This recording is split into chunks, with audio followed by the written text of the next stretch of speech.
Tim Albert's join us next. Tim is a new director. As Barry mentioned, Jim Gormley and Barry Haley had done it for so many years, and I'm sure the two of them learned a lot, and also learned that they needed to delegate some of this across the boards, and we're fortunate enough to have folks like Tim Albert, who's joining us now. Thank you. Tim, welcome, and Tim is. We got our first bracket. We got our first bracket too. I tell you, Tim's. The spreadsheets have been great. Thank you for those, Tim. We appreciate it. Thank you. And we actually got to kind of kick off the broadcast a little bit with talking about the Division II because that was pretty much set for the most part based on what you had sent across. And as you saw here, a lot of things still fluid at the Division I North and South level, and even the 1A for that matter. But Division II girls, certainly.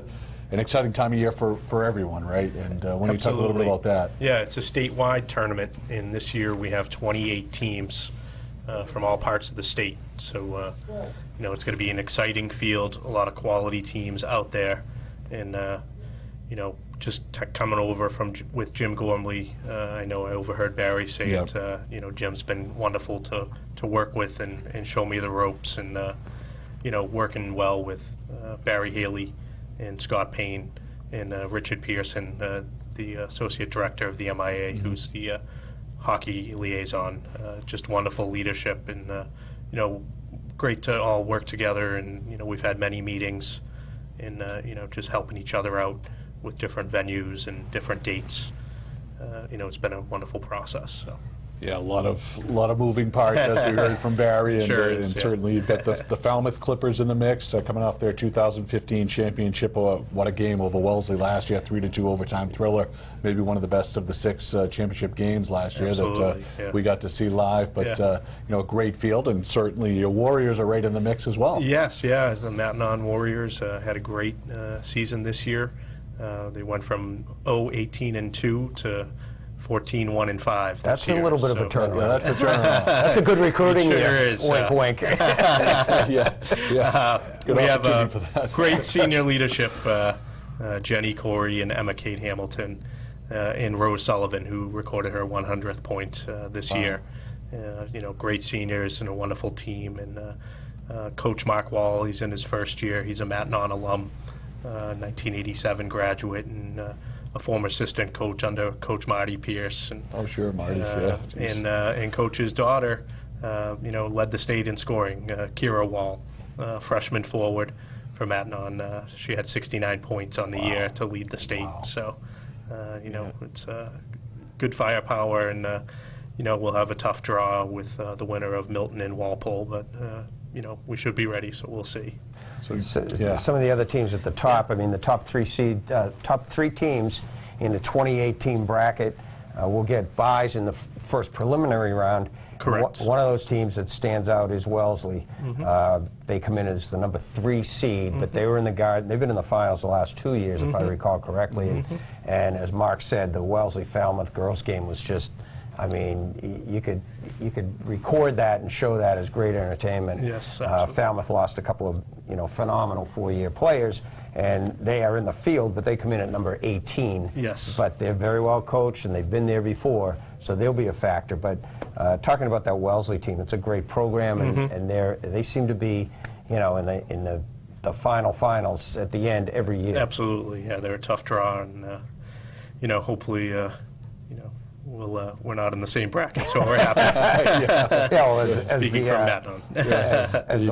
As the 4, you avoid that. But whom you don't avoid, if everything goes according to schedule, is Medfield. Yes. Another team that's been there, yes. And a veteran team, very well coached. So we had a chance to see Medfield a couple of times last year, and there's some great quality at the top, and not to leave out Methuen-Tewksbury is the number 1 seed, and Pembroke the number 2 seed. Yeah, sure, and one is Central Catholic coming in as a Sullivan rule. Fairly new team too. Yep, they're a tough draw for the 28 seed. So Medfield will be playing Central Catholic right off the bat in a preliminary round game. So. Wow. And when will that kick off, Tim? When do you give us a little breakdown there? We, as Barry mentioned, there's a lot of moving pieces. The athletic directors have been wonderful.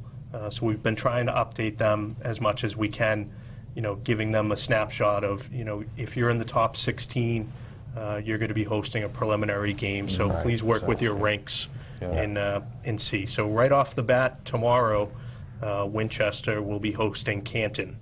Wow, and that will be a 7 p.m. game at the O'Brien rink in Woburn. Wow. So luckily that seed was solidified yesterday afternoon. There wasn't a coin flip involved for that. Canton upset Walpole yesterday, and so that solidified them. So we were able to tell them unofficially that's the matchup. Since it's a Monday game, we wanted those teams to have the chance to get ice over the weekend and prepare accordingly. So the bracket worked to our favor in that regard. So, but the athletic directors across the state did a wonderful job securing ice. And there's a lot of behind-the-scenes work that students and families don't understand. And the athletic directors did a great job. So everything is going to get off to a nice start. So, Tim, how deep?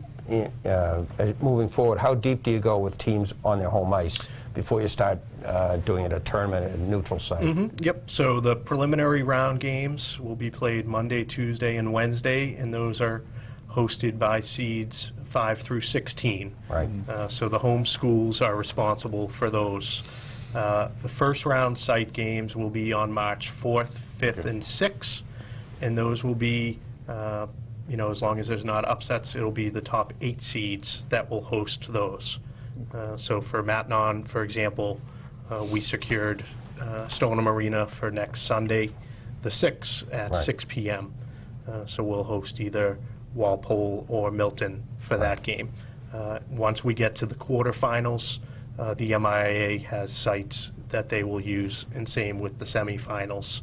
And then it all comes together at the TD Boston Garden. On the 20th. So by the time of the quarterfinals, you'll start getting into doubleheaders, hopefully. Yes, at the same site, like the boys do. Exactly. Okay, great. Which is great, and we enjoy covering all games, as you know, across the state. So we, some of those girls' Division II games were just classics. I mean, Wellesley, even down at Gallo, we had some just incredible games down there, and of course, the Falmouth Wellesley game was one for the ages. Absolutely. So we appreciate all that you do, and I'm glad you've got an opportunity to at least tell all the folks behind the out there too of all that you do, because they don't get an opportunity to see what as you mentioned, the ADs and the basketball and the hockey and everything coming together and how it all happens. We take it for granted. We just follow hockey, right?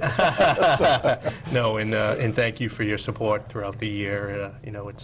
It's great for the student athletes to have that support and for their fans. So thank you. Thanks, Tim. We appreciate you joining us. My pleasure. Thank you. All right, Tim Alberts, the girls' Division II Thank you. Thanks. tournament director Thank you. going forward, and we wish you all the good luck, and we'll see you along the way, Tim. Thank you. And Tim has become a fast email friend here over the past couple of days, and continuing forward as we keep our fingers crossed that there won't be any weather conditions. As we say that, here comes Richard Pearson.